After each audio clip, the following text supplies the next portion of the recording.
Budget 2026 को लेकर कर्मचारियों और पेंशन भोगियों के मन में सबसे बड़ा सवाल यही है कि क्या इस बार 8वें वेतन आयोग से जुड़ा कोई ठोस संकेत मिलेगा? क्या सरकार कोई अलग राशि आवंटित करेगी? क्या 18 महीने के एरियर पर कोई बयान आएगा? और क्या डीएडीआर को बेसिक में मर्ज करने वाली चर्चा पर कोई स्पष्टता मिलेगी? यही वजह है कि आज का फोकस सिर्फ अफवाहों पर नहीं बल्कि उन संकेतों पर है जो बजट दस्तावेजों और सरकारी रुख से समझे जा सकते हैं। अगर आप ऐसी ही साफ सुथरी अपडेट्स चाहते हैं तो वीडियो देखते देखते चैनल को सब्सक्राइब जरूर कर लें और नोटिफिकेशन ऑन रखें ताकि अगली हर छोटी बड़ी अपडेट आप तक सबसे पहले पहुंचे। सबसे पहले 8वें वेतन आयोग की टाइमलाइन को समझना जरूरी है क्योंकि बहुत लोग सोचते हैं कि बजट आते ही वेतन आयोग लागू हो जाएगा। आमतौर पर वेतन आयोग की प्रक्रिया में कई चरण होते हैं। आयोग को डेटा जुटाना होता है, मंत्रालयों और विभागों से परामर्श करना होता है, कर्मचारियों की यूनियनों से बातचीत करनी होती है और वित्तीय असर का आकलन करना होता है। इसी कारण सरकार ने आयोग को रिपोर्ट देने के लिए एक तय समय सीमा दी हुई है। यही समय सीमा और प्रक्रिया संकेत देती है कि तुरंत लागू होने की संभावना कम होती है, लेकिन बजट में फंडिंग या संकेत मिलते ही चर्चा का रुख बदल सकता है। मीडिया रिपोर्ट्स के मुताबिक 8वें वेतन आयोग के औपचारिक गठन के बाद सरकार ने पैनल को सिफारिशें जमा करने के लिए लगभग 18 महीने का समय दिया है। इसका मतलब यह है कि अंतिम रिपोर्ट तय समय सीमा के आसपास भी आ सकती है। ऐसे में सवाल यह बनता है कि बजट 2026 में सरकार ऐसा क्या कर सकती है जिससे यह प्रक्रिया तेज हो जाए। यहां एक बहुत अहम संकेत होता है वित्तीय प्रावधान। अगर सरकार आने वाले संशोधित वेतन और पेंशन के वित्तीय प्रभाव को संभालने के लिए पहले से कोई बजट प्रावधान या अलग फंड की व्यवस्था करती है तो यह माना जा सकता है कि सरकार तैयारी मोड में है और सिफारिशों को तेजी से लागू करने की दिशा में काम कर रही है। अगर ऐसा कोई प्रावधान नहीं दिखता तो यह संकेत हो सकता है कि सरकार फिलहाल तय शेड्यूल पर ही चलना चाहती है। केंद्र सरकार के कर्मचारियों और पेंशन भोगियों की संख्या बहुत बड़ी है, इसलिए वेतन और पेंशन में संशोधन का कुल खर्च भी बड़ा होता है। इसी वजह से बजट में यह देखना जरूरी होगा कि क्या वेतन पेंशन के संभावित संशोधन को ध्यान में रखकर कोई स्पेशल प्रोविजन या कंटिंजेंसी जैसी व्यवस्था की जा रही है। यदि सरकार फंड अलग रखती है तो आयोग पर भी दबाव बढ़ता है कि वह परामर्श और डेटा प्रक्रिया को तेज करे, स्टेकहोल्डर्स से बैठकों की रफ्तार बढ़ाए और समय सीमा से पहले रिपोर्ट देने की कोशिश करे। यही वजह है कि बजट 2026 इस मामले में संकेत देने वाला माना जा रहा है। अब आते हैं उस मुद्दे पर जो हर सैलरी स्लिप और हर पेंशन क्रेडिट से जुड़ा है, डीए और डीआर। हर वेतन आयोग चक्र में डीए डीआर का ट्रीटमेंट बहुत महत्वपूर्ण होता है। सामान्य तौर पर जब नया वेतन आयोग लागू होता है तो डीए डीआर को पॉइंट रिसेट करके शून्य माना जाता है और फिर आगे चलकर चरणबद्ध तरीके से बढ़ता है। यही रिसेट कई बार लोगों के टेक होम पे में दिखाई देने वाली बढ़ोतरी को कम महसूस कराता है क्योंकि नए बेसिक पर डीए फिर से धीरे धीरे चढ़ता है। इसीलिए डीए डीआर का स्तर और उसका मर्जर या रिसेट दोनों ही बातें बेहद निर्णायक हैं। फिलहाल चर्चा यह भी है कि क्या डीए को बेसिक में मर्ज करने की कोई दिशा निकल सकती है या नहीं। कुछ समय से यह विषय अलग अलग मंचों पर उठता रहा है, लेकिन असल निर्णय सरकार की वित्तीय स्थिति, बजट प्राथमिकताओं और आयोग के टर्म्स ऑफ रेफरेंस से जुड़ा होगा।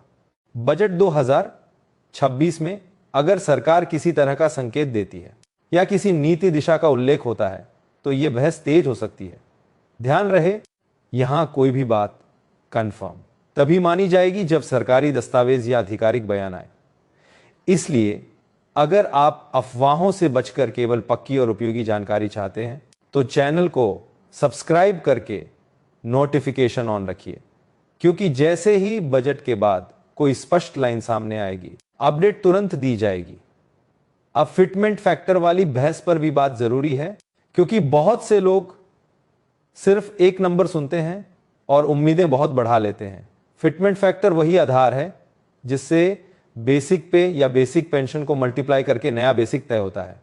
इसी के आधार पर आगे डीए, एचआरए, अन्य भत्तों की गणना होती है। लेकिन फिटमेंट फैक्टर सिर्फ अनुमान से तय नहीं होता। इसमें महंगाई का स्तर, मौजूदा डीए, डीआर, सरकार की वेतन वृद्धि की नीति और कुल वित्तीय भार जैसी चीजें जुड़ी होती हैं।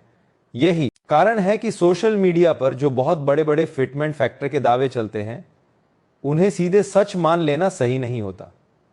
बजट में अगर वेतन पेंशन के लिए फंडिंग का संकेत आता है, तो फिटमेंट फैक्टर और वेतन वृद्धि पर चर्चा को दिशा मिल सकती है, मगर अंतिम तस्वीर आयोग की सिफारिशों के बाद ही साफ होगी।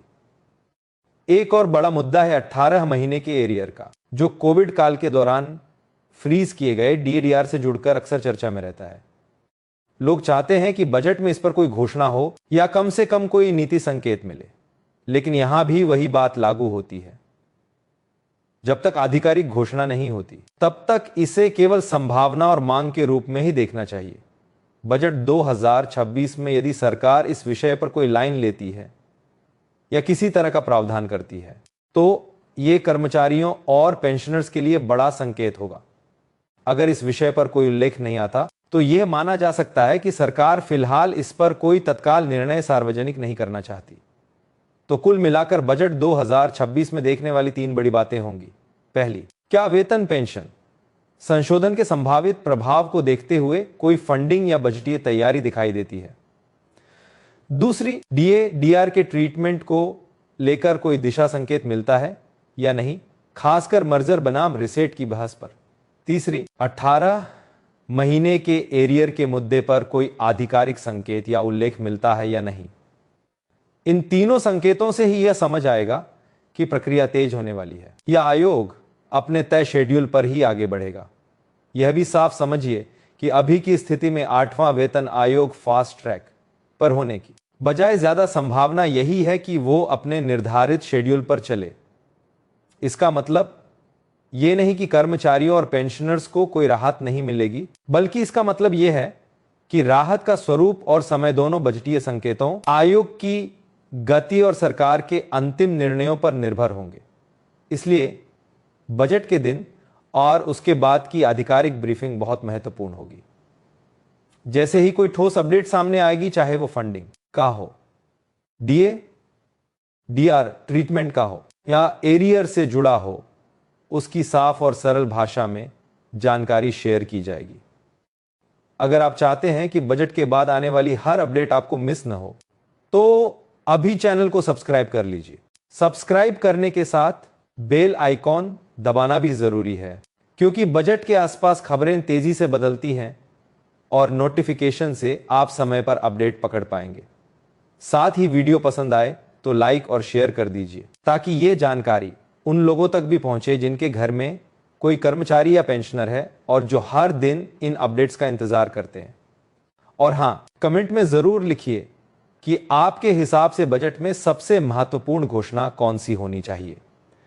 फंडिंग संकेत, डीएडीआर पर स्पष्टता या 18 महीने के एरियर पर फैसला।